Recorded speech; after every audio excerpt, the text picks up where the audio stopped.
The company wants to promote the token by words because they own so much of it and it's so helpful to their balance sheet.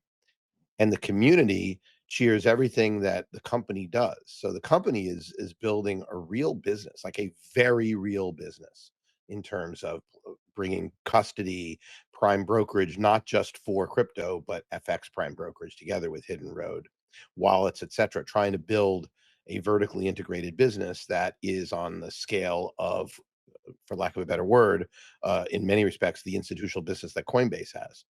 That's a very real business.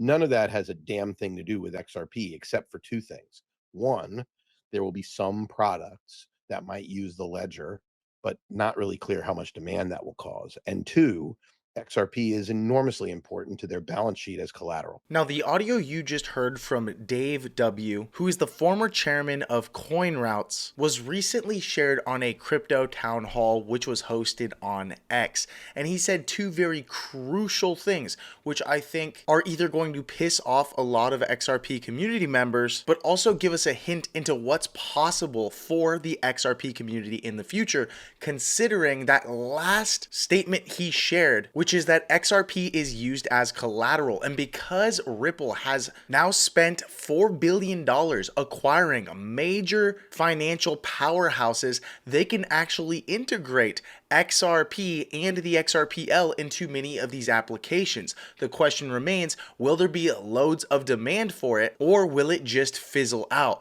My personal opinion I will share in this video, but one of the key indicators that will let us know whether or not we are going to experience true institutional demand and support is when the XRP spot ETFs go live and we get to see the actual inflows into these ETFs, as XRP surged 12% with 5 spot ETFs now listed on the DTCC. Again, we're going to cover all of this in this video. We'll be covering how today's rally and arguably yesterday's rally are probably a byproduct of the fact that the Senate has now advanced a bipartisan resolution to end the longest US government shutdown in history. The latest article from CNBC even stated that Ripple Labs is conquering crypto and is now ready to take on the world of traditional finance, likely with one key goal in mind: to integrate crypto and blockchain technology into every facet of the current financial system to modernize it, make it more scalable, efficient, transparent, and affordable. We'll be covering the latest statements from the US Secretary of the Treasury, Scott Bessent, and how they will continue to support adoption of crypto, alongside this post from the Coin Bureau, a very large channel, stating that XRP just experienced a major bearish signal called a death cross,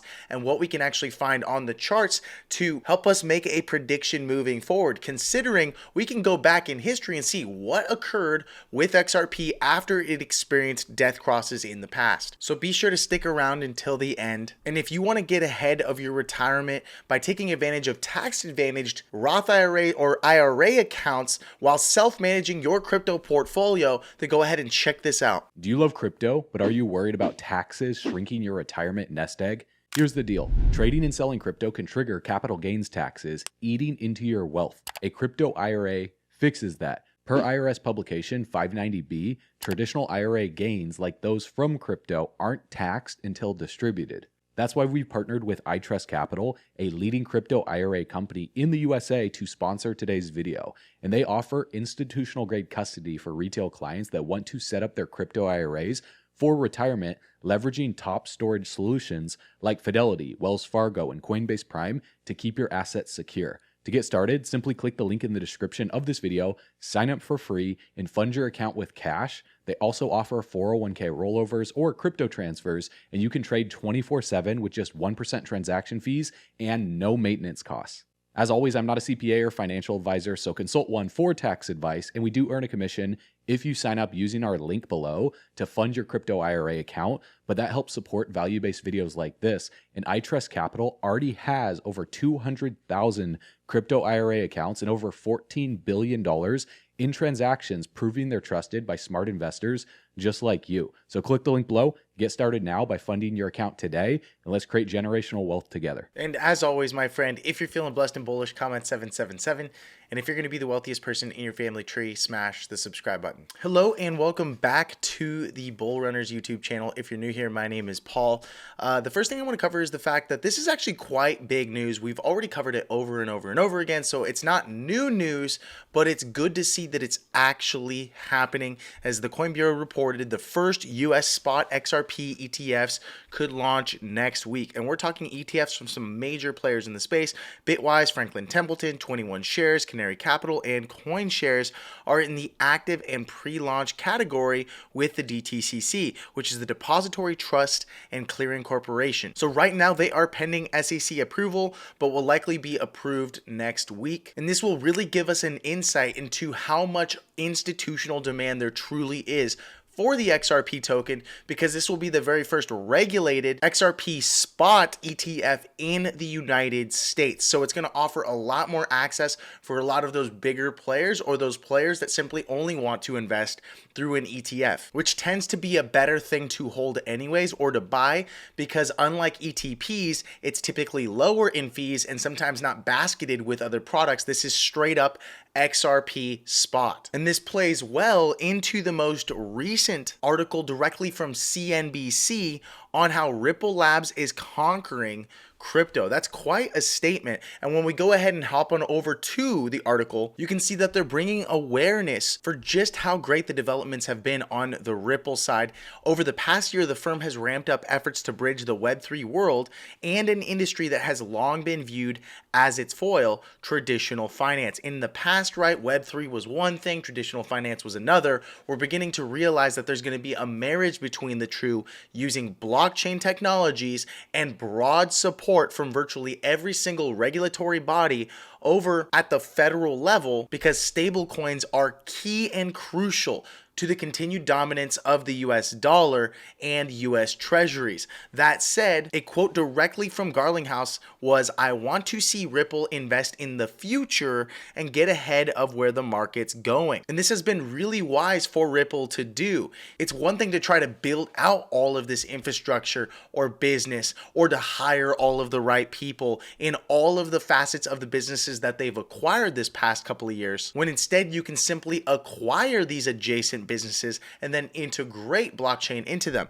He said on Tuesday, "The assets we have been buying have been on the traditional financial side, so we can bring crypto-enabled solutions to that traditional financial world," which plays very well into this statement from Dave W., which is 100% true. Maybe he stated it in a bit of a rough around the edges type of a way, but two things are true. Some of these verticals and businesses they have acquired will be using blockchain technology as they modernize those systems. They'll likely toss it onto the XRP ledger. And this plays out very well for Ripple as a company, because they still hold almost 40 billion tokens inside of the escrow, which is 40% of all of the supply, and has consistently been used as collateral for them to do all sorts of really unique things in the market, probably including acquiring many of these companies. So they don't want to see the XRP token trashed, but they kind of need to be playing this ball game very strategically. And if they do,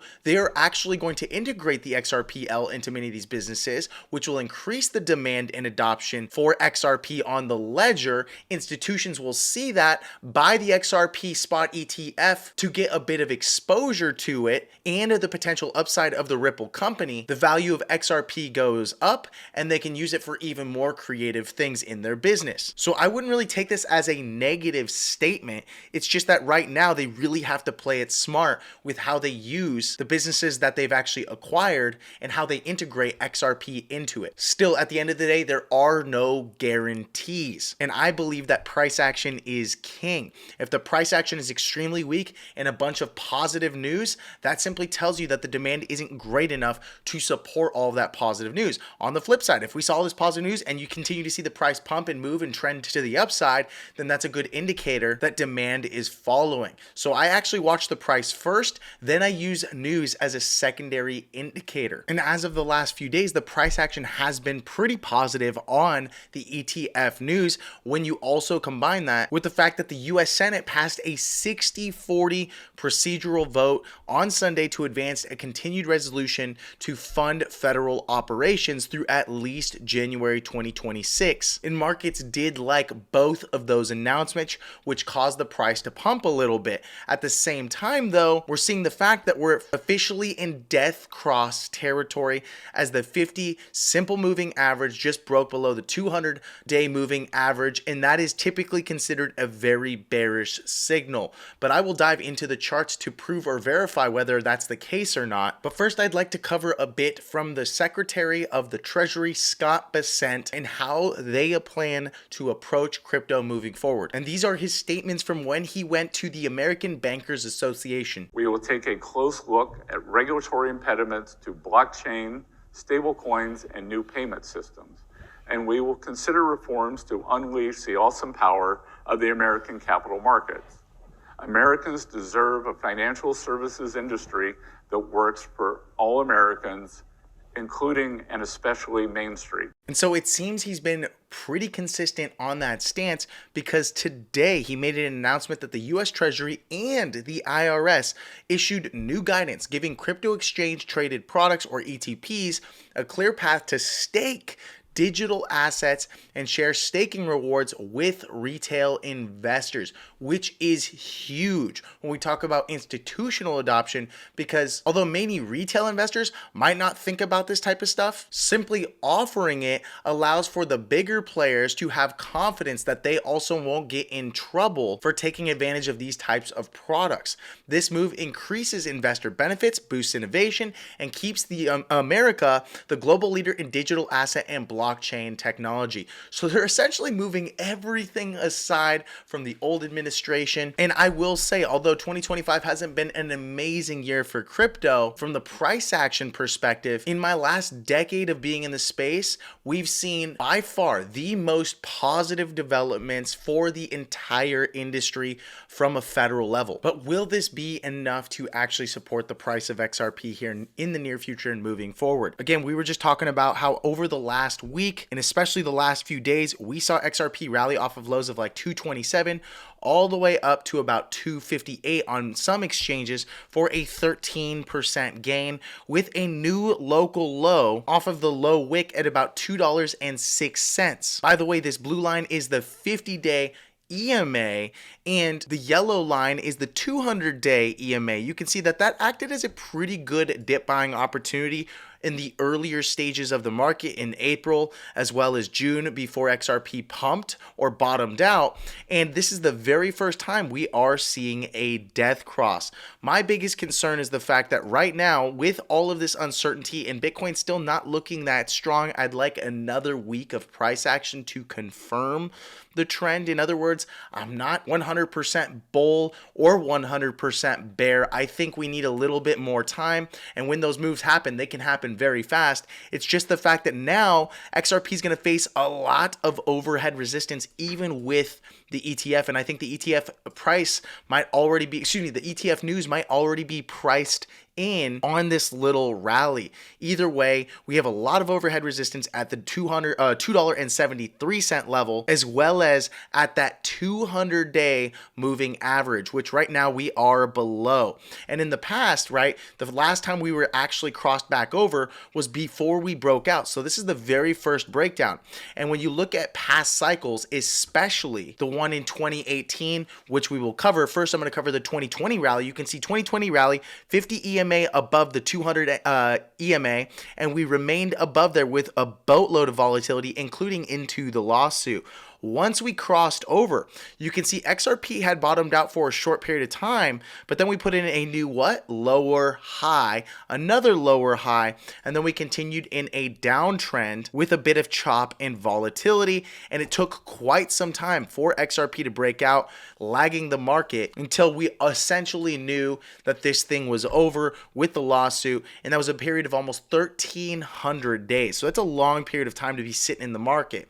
In the past, you can see see similar fashion, right? 50 EMA crosses over the 200 EMA.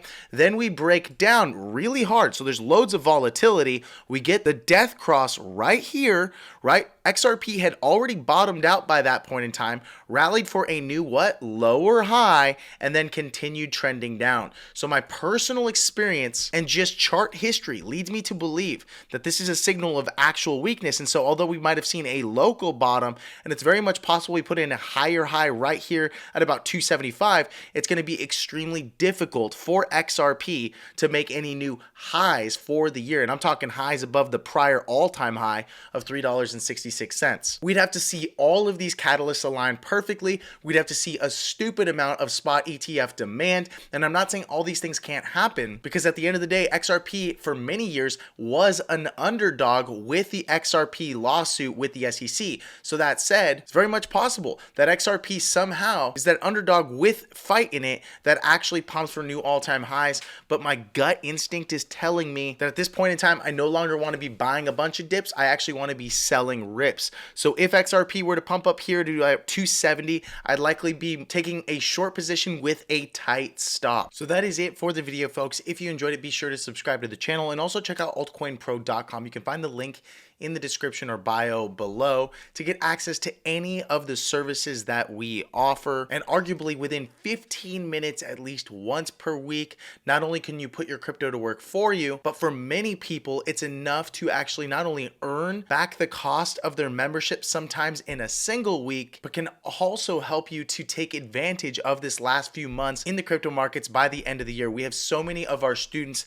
that win all the time. And if you go to altcoinpro.com, you can check out some of our testimonials. Heck, go to Trustpilot and check it out, which is a third-party business testimonial website. Another great way to check it out would be to actually just join. And if in 14 days you aren't 100% stoked on it, then go ahead and ask for a refund. It's no big deal, and it's probably not for you anyways at that point. But at least you know, because the opportunities inside of this are endless, and we're always keeping a packed out calendar where even just one of these calls can be enough to change the trajectory of your crypto investing and life. And if you'd like to join in on tomorrow's Technical Analysis Tuesday and get a far deeper dive into the crypto market alongside some of our students, then be sure to join by going to altcoinpro.com. Thanks so much for watching this video, my friend, and I will see you in the next one. Goodbye.